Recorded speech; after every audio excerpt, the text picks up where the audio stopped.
Y'all remember that song? He say he's just a friend. He say he's just a friend. Oh, baby, you got what I need. Woo! You say he's just a friend. Oh, okay.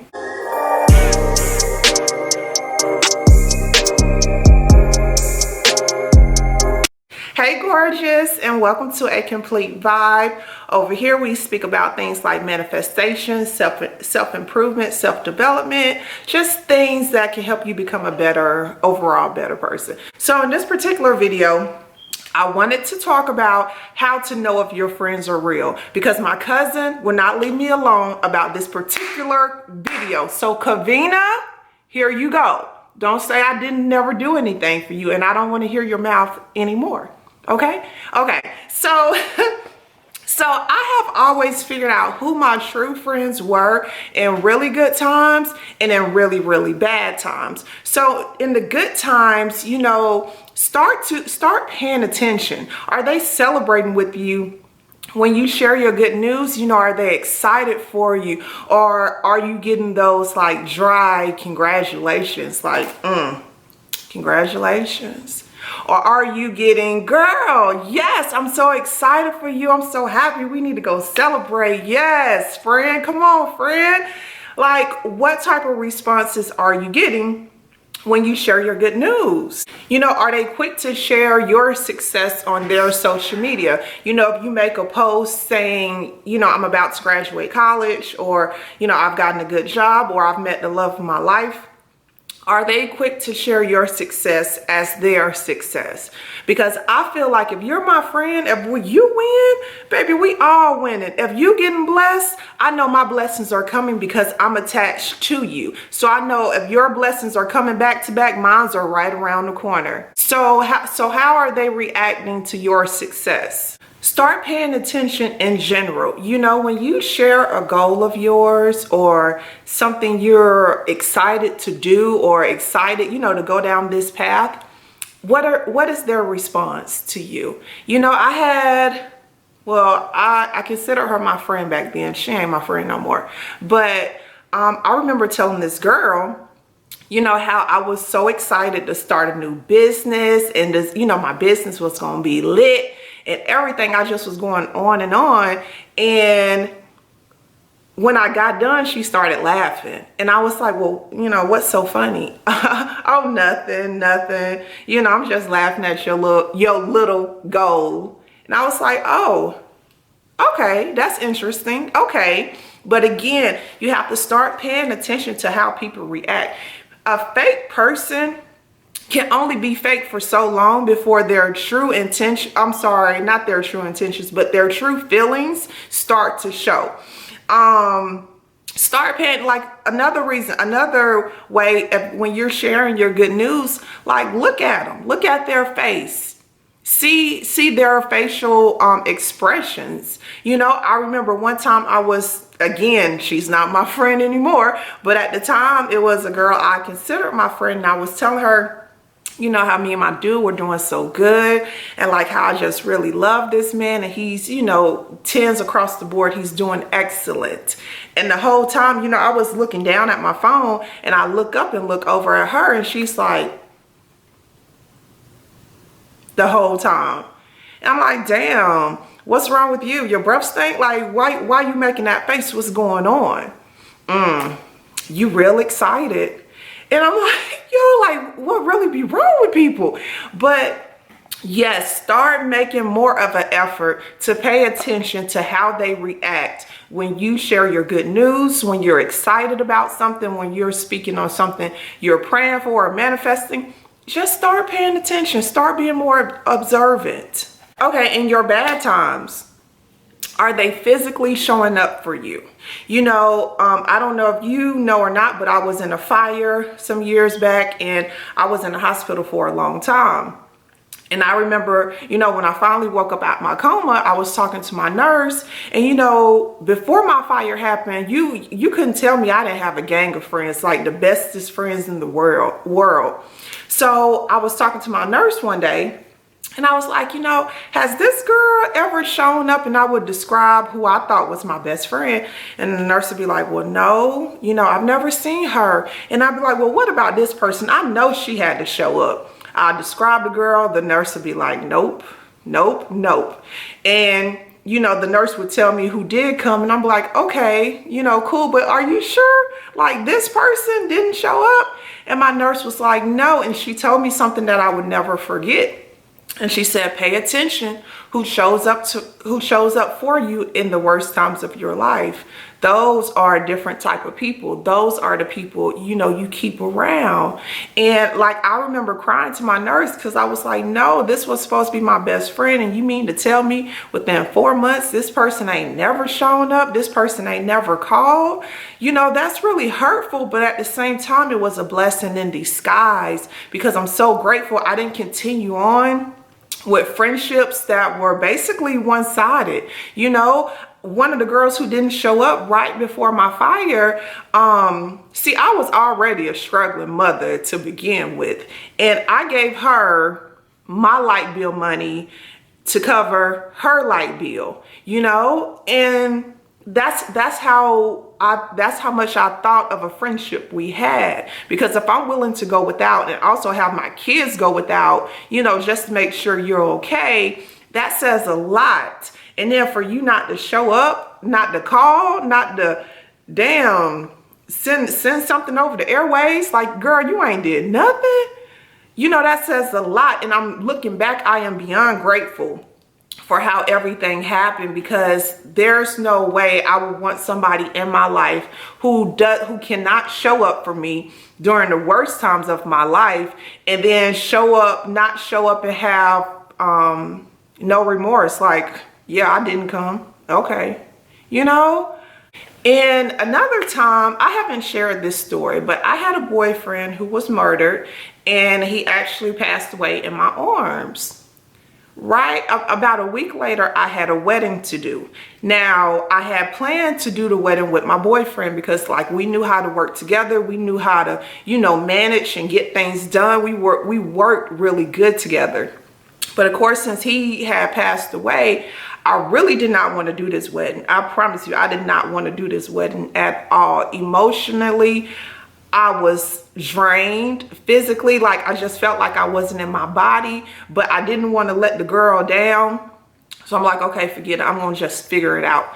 So I'm in there trying to do decorate an entire wedding for 150 people by myself. Well, with my kids, but I mean, they don't really know, like, I have to stop and show them what to do. And then that's going to take time. And then I got to try to go back and finish what I'm doing. So I was getting nowhere fast, basically. And one of my good friends, who is like my heart to this day, I didn't even know her. And she showed up and she was like, are you doing this wedding by yourself? And I was like, yeah. And I told her the story of what happened. I was like, I'm really running on fumes. I don't want to be here. One foot is literally out the door. I'm ready to go. And she was like, no, I'm going to help you. You're going to allow me to help you. And we're going to get this done. I never met this woman, never saw this lady before. And she stood there, and she stayed there the whole time and helped me like hours and hours. And even when it was over, she had her nephews pick up all my stuff, pack up all my stuff, bring it to my house, put it in the garage. And when I tried to pay them, they were like, oh, absolutely not. She was like, it's no way I would take $1 from you, baby. And in that moment, I was like, wow, because my own friends didn't even show up for me. Like, nobody else stopped to ask, like, yo, you need some help? But this woman I did not know, she did. She stepped in, didn't complain. She did her thing with me. She was so helpful. I promise you, I could not have decorated that wedding without her. And she did that without even knowing me. And so it's no way me seeing her character within that moment, it was no way. Like, I'm like, homegirl, we about to be friends. Like, you done got me out of a jam, and I don't even know you. You won't let me pay you. Oh, we about to be friends for life. And until this day, that's my heart. I absolutely love her.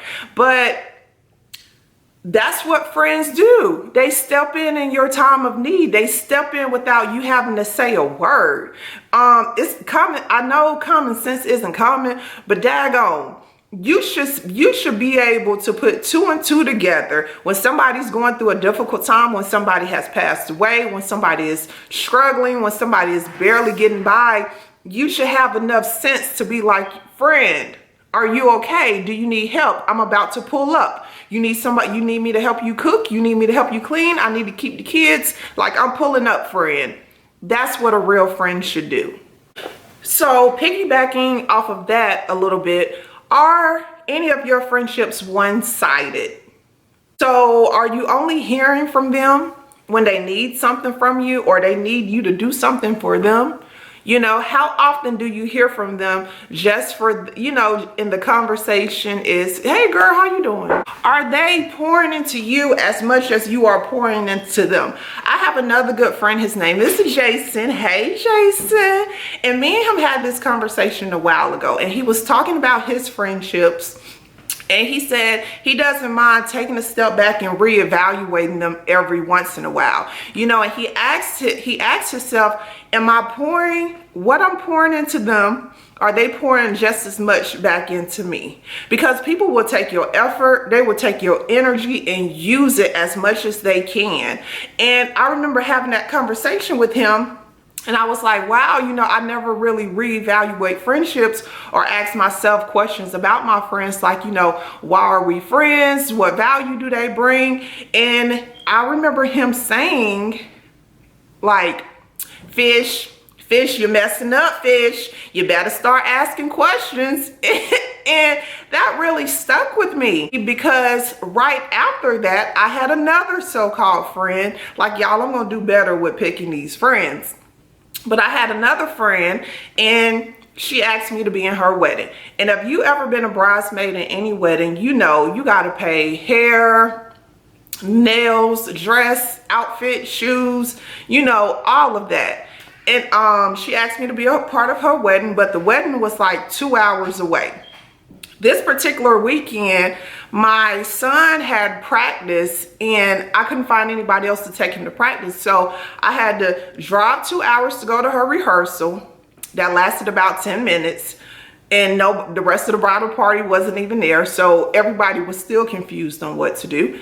Drive back to take my son to practice and pick him, or for his game, and pick him up, drop him off, pick him up, sleep, wake up in the morning, drive back for the actual wedding, stay for a few hours, drive back home, right?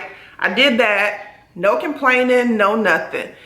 After that wedding, I probably spoke to her about 2 or 3 times, you know, and I was like, wow, I guess I really just was used to be a part of this wedding, and that's it. But again, be grateful for how things start playing out in your life. Start praying or asking the universe, or whoever you want to ask, whoever you believe in, to start showing you people's real intentions. And I promise you, like, people will start dropping like flies, because once you start seeing people's real intentions and start seeing like they're only using you because you can do XYZ and they know you would do it for them for free, or they're using you because you give good advice, or they're using you because you have a car and you're going to always come pick them up. Like, start paying attention to people's real intentions. And when they start showing you their true colors, believe it. You don't have to paint a different picture.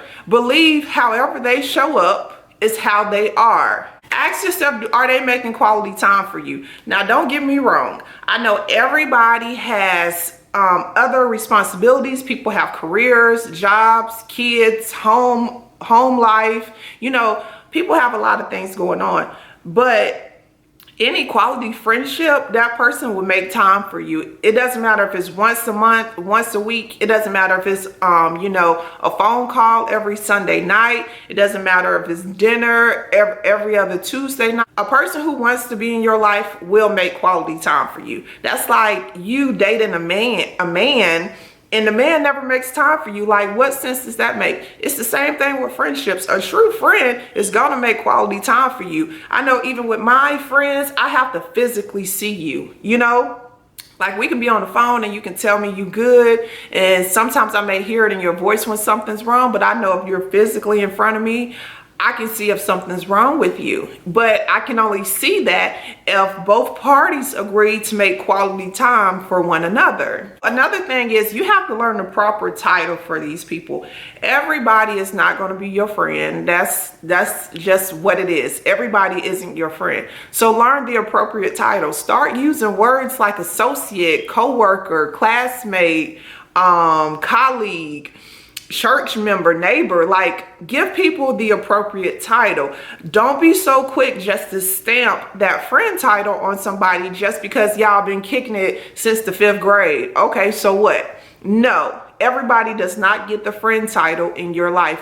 Give them the proper title. Ask yourself, what value are they bringing into your life or bringing into the friendship? Are they trustworthy? Are they honest? Are they dependable? Are they, a good listener? Are they emotionally secure and able to give you advice from a stable standpoint? What value are they bringing? If people are constantly coming up to you telling you that so-and-so isn't your friend, or so-and-so has been talking about you behind your back, start taking heed to it. You don't have to necessarily just listen and take their word, because sometimes you have to check the source. But take heed and make a mental note. If multiple people are coming back telling you the same thing, it's probably some truth behind it. And also, what is their reputation? If they have a reputation for like messing with their friends, boyfriends, or spouses, again, take heed to that. I wouldn't necessarily, if somebody had that reputation, I wouldn't necessarily leave them around my spouse. Now, don't get me wrong, people can change and people can act differently. Like, your friend may act differently towards you versus another friend, but take heed to it. Make a mental note of that. Speaking on being truthful, a real friend will tell you the truth no matter if it's going to hurt you or not. It wasn't that long ago, I had went out to dinner, and there was 2 girls sitting behind me, and one girl was telling the other girl, like, yo, you're getting out of control with the drinking alcohol. You need to kind of fall back. Like, you're starting to lose control of the kids, you're starting to lose control of your life. And the other girl was like, oh, well, you don't know what you're talking about, you need to stay out of my business and XYZ. But however, I commend that first girl, because not a lot of people are going to tell you when you're effing up. Like, that comes from a place of love, that somebody sees that you are going down a path that's not going to be good for you. So if somebody is willing to tell you the truth, no matter if it hurts you, no matter if you say, well, I don't want to be your friend anymore, but yet they're still willing to tell you the truth and be there for you, that's a special type of person. And last but not least, your friend should be encouraging you. She should encourage and motivate and support, love, be there for you physically, be there for you emotionally. And again, I understand people have different, other commitments and responsibilities, but if she's a real friend to you, you will feel like a priority, and you would know it. Her actions alone will tell you that you're a priority to her and she cares about you. So like I said before, start paying attention, start picking up on, these stares. If she's looking at you crazy, start picking up on the friends that are not supportive. Start picking up on the friends who, want to have a one-sided relationship and use you when it's for their benefit. Pay attention, pay attention. Open up your eyeballs and pay attention. You should have a lot of trust for that person, and you should also believe that that person trusts you. Because if you can't be trustworthy with your friend, if you can't let your guard down and tell them your deepest secrets, or, be vulnerable with your friend, then what is really the point? Okay, so make sure you ask yourself these questions. Never be afraid to reevaluate a friendship. It doesn't matter how long you guys have been cool, because your day ones may switch up on you. Dead the motto of no new friends. That's bogus and that's crazy. Sometimes people come into your life only for a season, and then sometimes people come in your life for a lifetime. But no matter the case, be welcoming, receiving, of somebody who feels good to your spirit. You know, your inner voice will always tell you if something's not right with that person. Start listening to it. Start taking heed. Start to trust yourself. You know, your inner being isn't telling you this person is off or this relationship is off for no reason. Start taking heed to it. So that's it for me, y'all. Thank you so much for watching. As always, it's been a vibe. Feel free to subscribe and like, and I'll see y'all next time. Peace.